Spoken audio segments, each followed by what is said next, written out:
Hello students, good day to you. Online classes में आपका स्वागत है।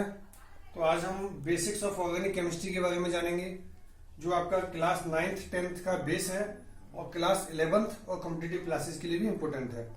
तो जैसा कि नाम है इसका ऑर्गेनिक केमिस्ट्री, तो जनरली कहा जाता है कि जहाँ कार्बन आपका अटैच होगा, तो जहाँ भी कार्बन आ गया उसको हम ऑर्गेनिक केमिस्ट्री बोलेंगे। 10th में यही है। यहाँ आगे देखेंगे कि ऑर्गेनिक केमिस्ट्री की डेफिनेशन किस तरह से चेंज होती है। तो यहाँ देखिए ऑर्गेनिक केमिस्ट्री है क्या, chemistry of hydrocarbon and it's derivatives. तो जैसा कि वर्ड हाइड्रोकार्बन है, इसमें क्या है, एक हाइड्रोजन है और कार्बन है। तो जैसे कि आप एग्जांपल देख रहे हैं CH4 मीथेन, C2H5, यहाँ कार्बन हाइड्रोजन के अलावा कोई दूसरी चीज नहीं है।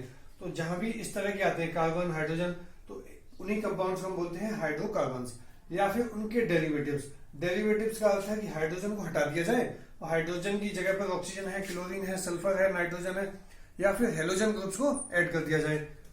तो हेलोजन ग्रुप आपका नोबल गैसेज जो लास्ट ग्रुप होता है, नोबल गैसेज के पहले वाले ग्रुप को हेलोजन ग्रुप कहते हैं। कैटिनेशन, कैटिनेशन क्या है, वो प्रॉपर्टी किसी भी कंपाउंड की जिसमें सेम तरह के एटम्स स्ट्रॉन्ग कोवेलेंट बॉन्ड के साथ आपस में स्ट्रांगली अटैच होते हैं। जैसे कि आप ये देख रहे हैं, एक कार्बन है दूसरे कार्बन के साथ, यानी सेम तरह का एटम होना चाहिए, ये इसके लिए सबसे जरूरी है। और उनके बीच में स्ट्रॉन्ग कोवेलेंट बॉन्ड होना चाहिए। कार्बन का सबसे ज्यादा स्ट्रॉन्ग होता है। इसके अलावा आप एग्जांपल में देख सकते हैं जैसे सिलिकॉन है, जर्मेनियम है, ये भी आपके सेल्फ लिंकिंग यानी कैटिनेशन प्रॉपर्टी को शो कराते हैं। तो यहाँ क्वेश्चन पूछा भी जाता है 10th में कि व्हाट इज कैटिनेशन, और कॉम्पिटिटिव क्लासेस में भी पूछा जाता है।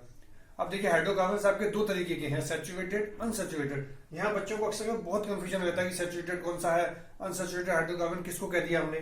तो सैचुरेटेड हाइड्रोकार्बन वो हाइड्रोकार्बन हैं जिनके बीच में कार्बन एटम्स के बीच में सिंगल बॉन्ड होता है। फिर दूसरे होते हैं आपके अनसैचुरेटेड, जिनमें कार्बन एटम्स के बीच में, दो कार्बन के बीच में या तो डबल बॉन्ड होगा या फिर ट्रिपल बॉन्ड एग्जिस्ट कर रहा होगा। अब देखिए बॉन्ड, बॉन्ड भी हमारे दो तरीके के होते हैं, एक कोवेलेंट बॉन्ड, दूसरा आयनिक बॉन्ड। अब कोवेलेंट या आयनिक ये डिपेंड किस पर करेगा, आप किसी भी एटम के इलेक्ट्रॉनिक कॉन्फ़िगरेशन पर। इलेक्ट्रॉनिक कॉन्फ़िगरेशन के जो आउटर मोस्ट शेल में इलेक्ट्रॉन्स होंगे, वही जो आउटर मोस्ट शेल में इलेक्ट्रॉन्स है या तो 2 होने चाहिए, जैसे हाइड्रोजन है। तो हाइड्रोजन कभी भी सिंगल अकेला एग्जिस्ट नहीं करता है, वो H2 की फॉर्म में एग्जिस्ट करेगा। वो क्या करेगा, उसके आउटर मोस्ट शेल में अगर 2 इलेक्ट्रॉन्स हो जाएंगे तो वो स्टेबल हो जाएगा। और हर कोई स्टेबिलिटी चाहता है, हम भी स्टेबिलिटी चाहते हैं। तो जैसे कोवेलेंट बॉन्ड है, तो ये क्या करेगा, कार्बन के पास होते हैं हमारे 4, यानी कि इसकी वैलेंसी कितनी है कार्बन की, 4। आउटर मोस्ट शेल में 4 इलेक्ट्रॉन्स है इसके। तो ये क्या करेगा दूसरे कार्बन के साथ, जैसे ये कार्बन है, यहाँ पर 4 है इसके, 1 2 3 4। तो ये कार्बन इसके साथ एक बॉन्ड शेयर कर रहा है। दूसरा यहाँ पर ऐसे हाइड्रोजन लग जाएगा, हाइड्रोजन लग गया, यहाँ पर एक हाइड्रोजन लग गया, एक हाइड्रोजन यहाँ लगा।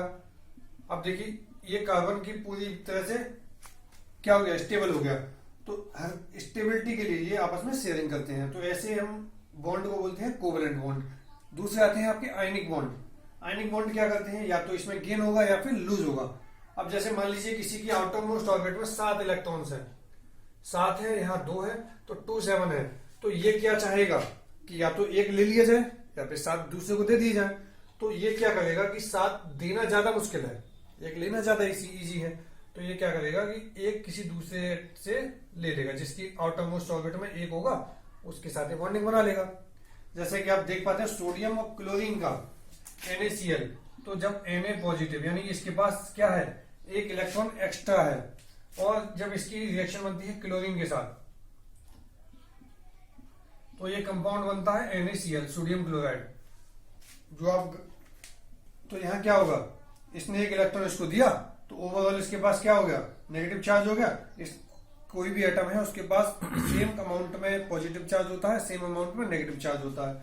तो जब ये इलेक्ट्रॉन इसको दे देगा तो इसके पास नंबर ऑफ पॉजिटिव प्रोटॉन्स ज्यादा हो जाएंगे, तो पॉजिटिव चार्ज यही शो कराता है। यहाँ इसके पास एक इलेक्ट्रॉन आएगा तो ये क्या शो कराएगा कि इसके पास ओवरऑल चार्ज है वो कैसा हो गया, नेगेटिव। और दोनों जब आपस में शेयर कर लेंगे, उसके बाद जो कंपाउंड बनेगा वो बनेगा NaCl, जिसको हम बोलेंगे सोडियम क्लोराइड। तो ये स्टेबल कंपाउंड हो गया, स्टेबल इस तरह से फॉर्म होगा। अब ये जो गेन है, लॉस है, वो आप जान ही गए हैं कि वो किसमें होता है, वैलेंस शेल में या फिर आउटर मोस्ट शेल में ये आपके शेयरिंग होती है। ऑर्गेनिक और इनऑर्गेनिक कंपाउंड्स को डिस्टिंग्विश किस तरह से करेंगे, मतलब उनको पहचानेंगे कैसे, कौन सा ऑर्गेनिक है कौन सा इनऑर्गेनिक है। इसके लिए हमारे पास 2 थ्योरी थी। एक आई है वाइटल फोर्स थ्योरी, जिसको BFT भी कहते हैं। वाइटल फोर्स थ्योरी क्या कहती है कि कोई भी ऑर्गेनिक कंपाउंड लैब में प्रोड्यूस नहीं किया जा सकता है। जितने भी ये ऑर्गेनिक कंपाउंड्स हैं वो सारे के सारे कोई रहस्यमयी ताकत है, मिस्टीरियस फोर्स है, वो क्रिएट करता है। तो इसको हम लैब में क्रिएट नहीं कर सकते हैं। ये थ्योरी आई है आपकी 1815 में, 1815 में। तो जो मिस्टीरियस फोर्स है उसको हम आर्टिफिशियली क्रिएट नहीं किया जा सकता है। तो इम्पॉसिबल है कि हम ऑर्गेनिक कंपाउंड को हम क्रिएट कर पाए। लेकिन 1822 में क्या हुआ कि एक साइंटिस्ट आए, क्या नाम था उनका, वोलर, जो जर्मन केमिस्ट थे। तो उन्होंने क्या किया कि उन्होंने लैब में एक्सीडेंटली क्या किया उन्होंने कि यूरिया को, जो जानते हैं खेतों में छिड़काव होता है, सिंथेसिसली लैब में बन रही है, तो इसको उन्होंने क्रिएट किया है और कंप्लीटली इनऑर्गेनिक सब्सटेंसेस को लेकर के क्रिएट किया है। तो उन्होंने क्या किया कि जो अमोनियम साइनाइड था, जो ये दिख रहा है अमोनियम साइनाइड, तो अमोनियम साइनाइड को हीट किया है, इसका एक्वा सॉल्यूशन। तो ये आपका क्या है, इनऑर्गेनिक सब्सटेंस है। तो डबल डिकम्पोजिशन करा करके सोडियम क्लोराइड का और पोटेशियम साइनाइड का, तो अमोनियम साइनाइड बनाया। अमोनियम साइनाइड से इन्होंने हीट करके यूरिया बना दिया। तो जब ये बना दिया और ये इन्होंने प्रूव कर दिया, किन्होंने, वोलर ने प्रूव कर दिया कि इनऑर्गेनिक सब्सटेंस से भी ऑर्गेनिक कंपाउंड बना सकता है। और जब बीएफटी क्या कहती है, वाइटल फोर्स थ्योरी ये कहती है कि रहस्यमयी ताकत है जो ऑर्गेनिक कंपाउंड्स को बनाती है, यानी कि इसको हम खुद क्रिएट नहीं कर सकते हैं। जब यहाँ क्रिएट हो गया तो यही इसके लिए बहुत डेथ ब्लो था, किसके लिए, बीएफटी के लिए। तो यही आपकी बीएफटी फेल हो जाती है। तो वोलर ये समझाने में कामयाब रहे कि ये चीज लैब में क्रिएट हो रही है। अब इसके बाद दूसरे साइंटिस्ट थे कि उनका नाम था हर्मन कोल्बे। 1845 में उन्होंने क्या किया कि एसिटिक एसिड को, किसको, एसिटिक एसिड को, जो प्योरली इनऑर्गेनिक है, उसको क्रिएट किया है लैब में। तो उन्होंने क्या किया था, एसिटिक एसिड को लैब में क्रिएट किया है, एसिटिक एसिड को लैब में क्रिएट किया है हर्मन कोल्बे।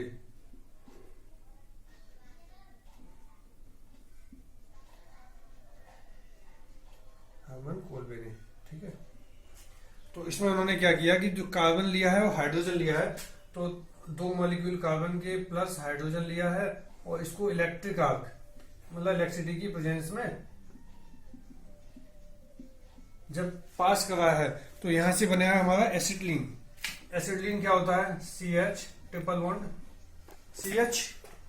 तो इसको डाइल्यूट हाइड्रोजन H2SO4 की, डाइल्यूट H2SO4 हाइड्रोजन सल्फेट की प्रेजेंस में जब इसको पास कराएंगे तो यहां से बनेगा आपका CH3CHO, CH3CHO। ये सारे कंपाउंड आपके इंपोर्टेंट हैं, तो इनको थोड़ा सा याद रखिएगा। ये है आपका एसिटल्डिहाइड, देख रहे हो आप, CHO कौन सा फंक्शनल ग्रुप है, एल्डिहाइड। फंक्शनल ग्रुप हम कहां पढ़ते हैं, क्लास 10th में। तो ये है आपका एसिटल्डिहाइड, एसिटल्डिहाइड।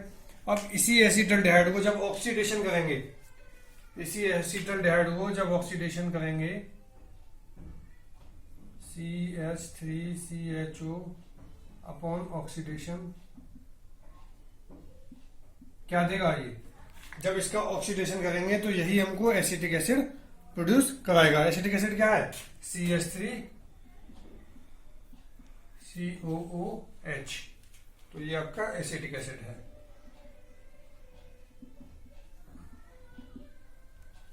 एसिटिक एसिड है। तो ये इन्होंने किससे बनाया, ये भी कंप्लीटली इनऑर्गेनिक कंपाउंड से बनाया है। तो जब इनऑर्गेनिक कंपाउंड से इन्होंने बनाया तो यही इन्होंने क्या किया कि जो बीएफटी था, फेलियर तो यही हो चुका था, तो इसके ताबूत में अंतिम जो कील कहते ना, कि ताबूत में अंतिम कील ठोक दी, तो वही हर्मन कोल्बे ने यही काम किया है। तो उन्होंने क्या किया कि इसको लास्ट में फेल कर दिया कि ये इससे ज्यादा नहीं हो सकती है, कि ये वाइटल फोर्स थ्योरी है वो गलत है। तो फिर भी काफी समय तक 1818 से लेकर जब तक इन्होंने फेलियर नहीं किया तब तक ये सक्सेसफुली लोग इसको मानते रहे कि हाँ ये सही है। अब इसके बाद देखिए आप 2-3 चीजें समझ लीजिए कि एल्कीन और एल्काइन।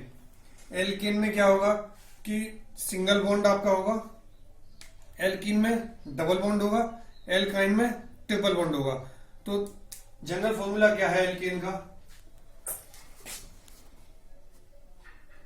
एल्कीन है और एल्काइन है।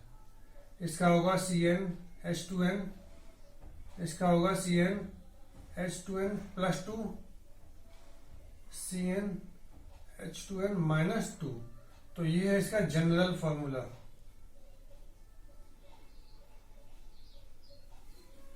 जनरल फॉर्मूला तो यहां से ये डिटरमाइन करेगा कि हम लास्ट में जब IUPAC लिखते हैं तो IUPAC में ये क्या होगा कंपाउंड। जैसे कभी बोलते हैं मीथीन, कभी बोलते हैं मीथेन, कभी बोलते हैं मिथाइन। तो वो कहां से डिपेंड करेगा, वो इस पर डिपेंड करेगा कि उसके पीछे बॉन्ड कैसा है, सिंगल बॉन्ड है, डबल बॉन्ड है या ट्रिपल बॉन्ड है। तो जब हम नेक्स्ट क्लास लेंगे इसके बाद तो उसमें हम बात करेंगे हाइब्रिडाइजेशन की। जैसे बहुत से बच्चे कंफ्यूज रहते हैं कि sp2 है कि sp3 है, या कैसे आ रहा है हमारा हाइब्रिडाइजेशन बन रहा है उसका, या फिर उसकी टेट्रावेलेंसी के बारे में, या फिर मॉडर्न जो थ्योरी है, जो सेकंड थ्योरी है, उसके बारे में बात करेंगे। अभी फिलहाल के लिए एक चीज और समझ लीजिए, जैसे कार्बन है, अगर ये सिंगल बॉन्ड के साथ अटैच है सभी जगह पर, जैसे ये कार्बन ये है, एक कार्बन ये है और ये हाइड्रोजन है 2। तो अब ये कार्बन देखिए, या तो ये एक कार्बन के साथ जुड़ा हुआ है, या फिर ये वाला कार्बन, एक कार्बन ये है, इसके लिए एक कार्बन ये है, ये कार्बन 2 के साथ जुड़ा हुआ है। तो ये वाला जो पर्टिकुलर कार्बन है, ये वाला, ये आपका कैसा हो गया 2 डिग्री कार्बन हो गया। ये वाला कैसा हो गया 1 डिग्री, क्योंकि जो 1 डिग्री के लिए कंडीशन क्या है, 1 डिग्री में या तो कार्बन किसी एक के साथ अटैच हो या फिर किसी दूसरे कार्बन के साथ अटैच ही ना हो। तो या तो एक भी ना हो या फिर एक हो, तो उसको बोलेंगे 1 डिग्री कार्बन। अब जैसे ये कार्बन अगर 3 से जुड़ा होता, चलिए मैं दूसरी जगह बता देता हूँ, जैसे कार्बन कार्बन कार्बन या हाइड्रोजन। तो इसमें देख रहे हैं आप ये कैसा है, 3 कार्बन के साथ जुड़ा हुआ है, ये वाला कार्बन। तो ये कार्बन कैसा हो गया 3 डिग्री कार्बन हो गया, और ये वाला 1 डिग्री, ये वाला 1 डिग्री और ये वाला 1 डिग्री कार्बन। अब टेट्रावेलेंसी कार्बन कार्बन कार्बन, तो ये वाला देखो ये कैसा हो गया 4 डिग्री कार्बन हो गया। तो आसानी से आप पहचान पाएंगे कि कौन सा 1 डिग्री कार्बन है, कौन सा 2 डिग्री कार्बन है, कौन सा 3 डिग्री कार्बन है और कौन सा 4 डिग्री कार्बन है। तो गाइस आपको कैसा लगा कमेंट बॉक्स में बताइएगा, और ज्यादा से ज्यादा लोग सब्सक्राइब कीजिएगा, प्लीज सब्सक्राइब करिए चैनल को। हम आपके लिए बेहतर, एक से एक बेहतर सब्जेक्ट्स के टॉपिक्स जो भी आप कमेंट में पढ़ना चाहते हैं या कोई भी डाउट्स है उसको हम लेके आएंगे आपके साथ। फिलहाल के लिए यही, धन्यवाद।